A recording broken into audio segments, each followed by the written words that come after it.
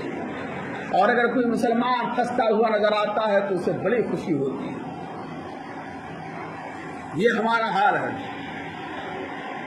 لہذا ضرورت اس بات کی ہے کہ دلوں کو پاک و صاف کر لیجئے۔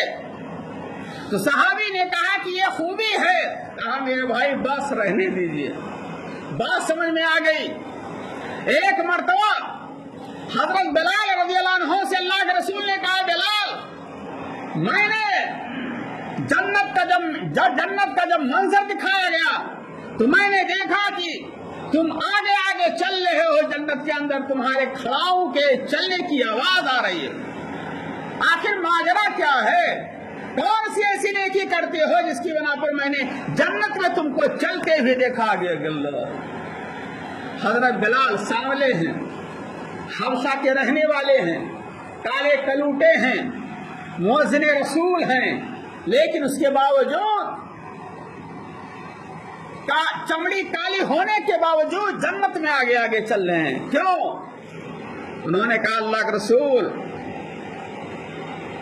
ایک نیکی ہے جس کی بنا پر مجھے امید ہے کہ یہ آپ نے منظر دیکھا ہو۔ کہا کہ جب بھی میں وضو بناتا ہوں، جب بھی میں وضو کرتا ہوں 2 رکعت نفل نماز ضرور پڑھتا ہوں۔ اللہ، ہمارا حال کیا ہے؟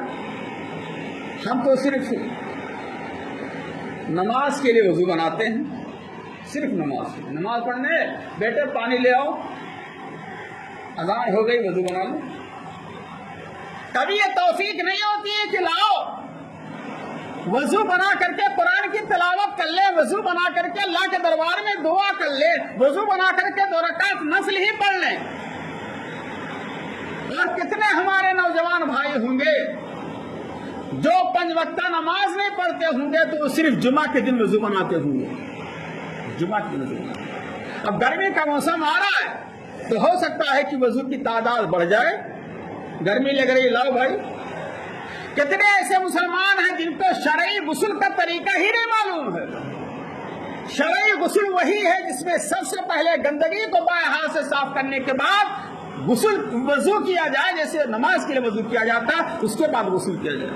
کتنے ہمارے بھائی ہوں گے غسل خانے میں جاتے ہیں، نہا کر کے فری ہو گئے، پانی بہا رہے، کوئی مسئلہ نہیں۔ ہر چیز میں اعتدال۔ بہرحال یہ رمضان کا مبارک مہینہ آنے والا ہے، ہم عادت ڈالیں ابھی سے، ذہن بنائیں ابھی سے، اور اپنے آپ کو عبادت میں لگا دیں۔ اگر ہماری مسجدیں آج سے بھرنی شروع ہو جائیں، ہم تہیہ کر لیں کہ ہم صرف رمضان کے نمازی نہیں بنیں گے بلکہ 24 گھنٹے کے نمازی رہیں گے، سال بھر کی زندگی بھر کے نمازی رہیں گے۔ تب حقیقت میں اگر آپ زندگی بھر کے نمازی ہو جائیں تو قرآن میں اللہ نے فرمایا ان الصلاۃ تنہی عن الفحشاء والمنکر، نماز یہ بے حیائی اور منکر چیزوں سے روکتی ہے۔ آج ہمارا حال کیا ہے؟ ہم نماز پڑھتے ہیں، جھوٹ بھی بول رہے ہیں، حاجی بھی ہیں، نمازی بھی ہیں، عمرہ پر عمرہ ہے، سب کچھ ہیں، لیکن جھوٹ کا سہارا برائی میں ملوث ہیں۔ کیوں؟ اس لیے کہ ہم نے نماز کی اہمیت کو سمجھا ہی نہیں ہے، نماز کو نبی کے طریقہ کے مطابق، شرائط اور ارکان کے مطابق ادا ہی نہیں کیا ہے، اور نماز کو خشوع خضوع کے ساتھ ہم نے نہیں پڑھا ہے، اس لیے ہماری نماز ہم کو بے حیائی سے روک نہیں پاتی ہے۔ بھائیو دوستو، آج ضرورت اس بات کی ہے کہ ہم نے اگر ظلم کیا ہے کسی پر، کسی کو ستایا ہے تو ہم معافی مانگیں، ورنہ مظلوم کی بد دعا بڑی خطرناک ہوتی ہے، آپ کی دنیا آخرت دونوں تحس نحس کر دے گی، دونوں برباد کر دے گی۔ اللہ کے رسول صلی اللہ علیہ وسلم کی حدیث ہے اتقوا دعوت المظلوم، اتقوا دعوت المظلوم فإنه ليس بينها وبين الله حجاب۔ یاد رکھو خبردار لوگوں، مظلوم کی بد دعا سے بچنا، مظلوم کی بد دعا سے بچنا۔ یہ مظلوم کی بددعا اور اللہ کے درمیان کوئی پردہ حائل نہیں ہے، ڈائریکٹ مظلوم کی صدا آسمان پر جائے گی، دل سے جو بات نکلتی ہے اثر رکھتی ہے، پر نہیں طاقت پرواز مگر رکھتی ہے۔ اتقوا الظلم فإن الظلم ظلمات یوم القیامہ، اے لوگوں ظلم و زیادتی سے بچو ورنہ یہ قیامت کے دن راستے کی تاریکی کا سبب بنے گا۔ اور حدیث میں آتا ہے اگر کسی مسلمان نے اپنے کسی مسلمان بھائی کی ایک بالش زمین ہڑپ کی ہو تو قیامت کے دن اس کے گلے کا طوق پہنایا جائے گا۔ بعض روایتوں میں آتا ہے کہ جتنا ہڑپ کیا ہے اتنے زمین میں اس کو دھنسایا جائے گا، اور بعض روایتوں میں آتا ہے کہ اس کو حکم دیا جائے گا کہ ناجائز زمین جو قبضہ کیا تھا اس کو کھینچ کر کے میدان محشر میں لاؤ۔ اور سب سے بڑا مفلس کون ہے؟ اللہ کے رسول نے پوچھا تھا صحابہ کرام سے، صحابہ کرام نے کہا اللہ اور رسول بہتر جانتے ہیں، ہمارے نزدیک مفلس ہوا جس کے پاس روپیہ پیسہ نہ ہو۔ آپ نے بار بار یہ حدیثیں سنی ہے۔ میدان محشر ہوگا، مظلوم کھڑے ہوں گے، ظالم کھڑے ہوں گے، ظالم نیکیاں لے کر کے آیا ہوگا، نماز روزہ حج زکات سب نیکیاں کر کے آیا ہوگا، لیکن دوسری طرف کسی کو ناحق مارا ہوگا، کسی کے مال کو چھینا ہوگا، کسی پر ناجائز قبضہ کیا ہوگا، کسی کو گالی دی ہوگی، ظالم ہوں گے، مظلوم ہوں گے، میدان محشر ہوگا، اللہ کا دربار ہوگا۔ اللہ کہے گا، کوئی مظلوم کہے گا پروردگار اس نے ہم کو ناحق مارا تھا، کوئی کہے گا اس نے ہم کو قتل کیا تھا، کوئی کہے گا اس نے ہماری زمین ہڑپ کی تھی، کوئی کہے گا اس نے ہم کو گالی دی تھی۔ اللہ کہے گا ظالم کی نیکیاں لے لی جائیں اور مظلوم کے درمیان تقسیم کر دی جائیں۔ نیکیاں ظالم کی ختم، ابھی فریاد باقی ہے۔ اللہ کہے گا مظلوم کے گناہ کو لے کر کے ظالم پہ لاد دیا جائے اور ظالم کو گھسیٹ کر کے جہنم رسید کر دیا جائے۔ استغفر اللہ۔ دیکھا آپ نے، نماز ہے، روزہ ہے، حج زکات ہے، خوب نیکیاں لے کر آیا ہے، لیکن دوسری طرف حقوق العباد میں کوتاہی کی ہے، مظلوم کے درمیان ظالم کی نیکیاں تقسیم کی جا رہی ہیں، ظالم کی نیکیاں ختم ہو رہی ہیں تو مظلوم کے گناہ کو لادا جا رہا ہے، اور مظلوم کے گناہ کو لادا جا رہا ہے ظالم پر، اور ظالم کو گھسیٹ کر کے جہنم میں داخل کیا جا رہا ہے۔ نہ اس کی زکات، نہ اس کا روزہ، نہ اس کا اور نہ ہی اس کا رمضان کا روزہ اور نماز کوئی کام نہیں آیا۔ بہت بڑا مسئلہ ہے میرے بھائی، بہت بڑا مسئلہ ہے۔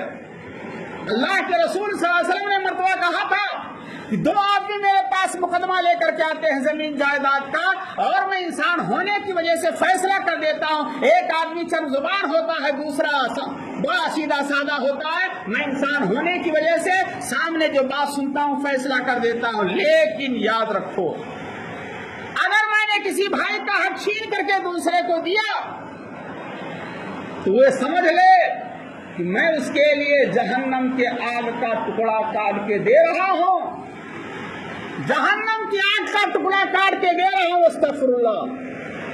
کیا کوئی گوارا کرے گا؟ دنیا کی آگ سے 79 درجہ زیادہ گرم ہے جہنم کی آگ۔ جہنم کی آگ نار اللہ الموقدہ، اللہ کی دہکائی ہوئی سلگائی ہوئی آگ ہے۔ نار اللہ الکبریٰ، یہ اللہ کی بھڑکتی، یہ اللہ کی بہت بڑی آگ ہے۔ نارن تلظیٰ، شعلہ مارتی ہوئی یہ آگ ہے۔ لا تبقی ولا تذر، نہ ہڈی چھوڑے گی نہ گوشت۔ لواحۃ البشر، یہ چمڑی کو ادھیڑ لے گی۔ جہنم کی آگ کوئی برداشت نہیں کر سکتا ہے۔ جب یہ ماجرا ہے تو ہم نے اگر کسی کی زمین ہڑپ کی ہے تو اللہ کے واسطے واپس کر دیں، واپس کر دیں، شرمائے نہیں، اور گناہ سے توبہ کرنے میں ذرا برابر ہچکچائے نہیں۔ توبہ کے 4 شرائط ہیں۔ پہلی شرط یہ ہے کہ گناہ کو گناہ سمجھے، احساس ہو کہ ہم نے غلطی کی ہے ماضی میں، آج ہم تقریر سن رہے ہیں، ہمیں غلطی کا احساس ہے کہ ہم نے گناہ کا کام کیا ہے، اور گناہ پہ نادم و شرمندہ ہو جائیں اور اللہ سے گناہ کو فوراً چھوڑ دیں۔ اور اللہ سے ہمیشہ کے لیے وعدہ کر لیں کہ اللہ اب دانستہ طور پر جان بوجھ کر کے ہم دوبارہ یہ حرکت نہیں کریں گے. اور اگر اس کا تعلق حقوق العباد سے ہے، کسی کو مارا پیٹا ہے، زمین جائیداد ہڑپ کی ہے، تو اس سے جا کر کے معافی مانگے. یہ سچے دل سے توبہ ہے. پیارے نبی صلی اللہ علیہ وسلم فرماتے ہیں، صحیح مسلم کی حدیث ہے، یا ایھا الناس، اے لوگو، توبوا الی اللہ، اللہ سے توبہ کرو، واستغفروا، اور اللہ سے استغفار کرو. فإنی اتوب فی اليوم 100 مرہ، میں 24 گھنٹے میں 100 مرتبہ توبہ استغفار کرتا ہوں. یہ کون کر رہا ہے؟ وہ ہمارا نبی جس کے اگلے پچھلے سارے گناہ معاف ہیں، وہ توبہ کر رہا ہے. تو ہمارے لیے بدرجہ اولا ضروری ہے کہ رمضان آنے سے پہلے پہلے ہم ٹھنڈے دماغ سے سوچیں اور اپنے گناہوں کی لسٹ بنا لیں کہ ہم نے اب تک کیا کیا کیا ہے، اور سچے دل سے توبہ کر لیں اپنے ایک ایک غلطی کو یاد کر کے. کلو بنی آدم خطا، پیارے نبی کا حکم ہے، ہر انسان خطا کار ہے، غلطی ہوتی ہے.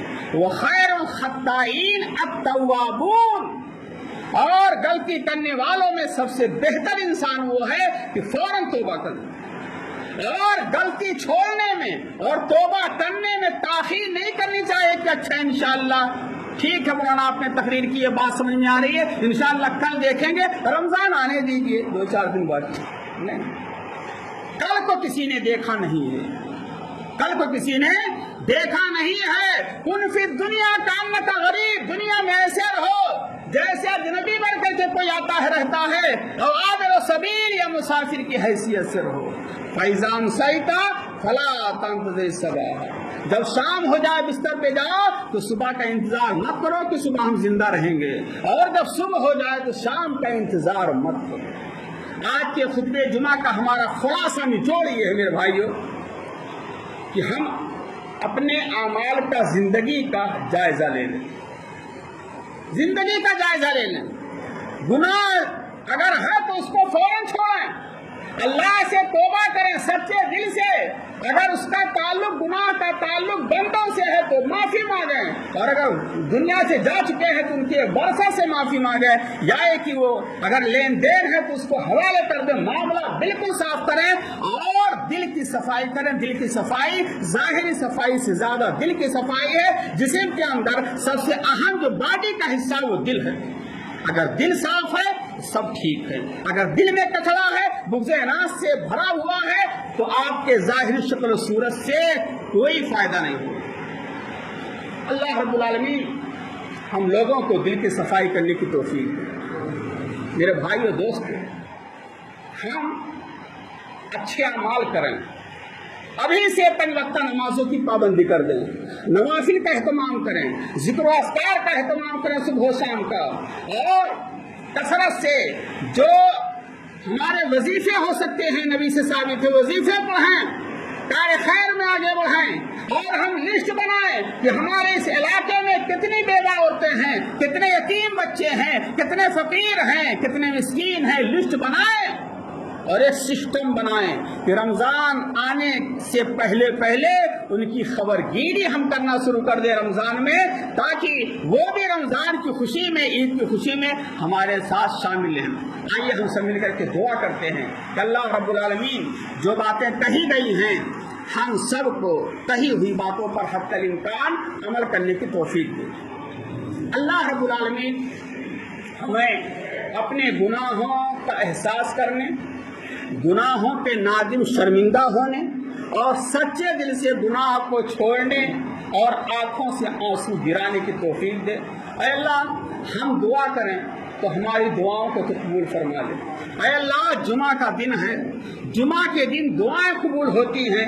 اے اللہ ہم سب اکٹھا ہیں، تیرے دربار میں حاضر ہیں، گنہگار ہیں، مجرم ہیں. اے اللہ ہم اس بات کا عہد کرتے ہیں کہ اپنے زندگی کی گاڑی کو ہم بدلیں گے اور ہم پہیا دوسرا لگائیں گے تاکہ ہم نیک اعمال کر سکیں اور گناہوں سے توبہ کریں گے. اے اللہ تو ہمیں اس کی بھرپور توفیق دے. اے اللہ تو ہمیں توحید پہ قائم رکھے، سنت پہ قائم رکھے. اگر ہم نے کسی کا دل دکھایا ہے تو اس سے معافی مانگنے اور اپنا معاملہ کہا سنا معاف کرانے اور اپنا معاملہ صاف کرنے کے اللہ ہمیں توفیق دے. اللہ رب العالمین جو بیمار ہو ان کو شفا کلی عطا فرما, جو پریشان حال ہے اللہ ان کی پریشانی کو دور کر دے, جو بے نمازی اللہ ان کو نمازی بنا دے, جو دین سے مسجد سے دور ہیں اللہ ان کو دین سے جوڑ دے. آمین. والسلام علیکم ورحمۃ اللہ وبرکاتہ.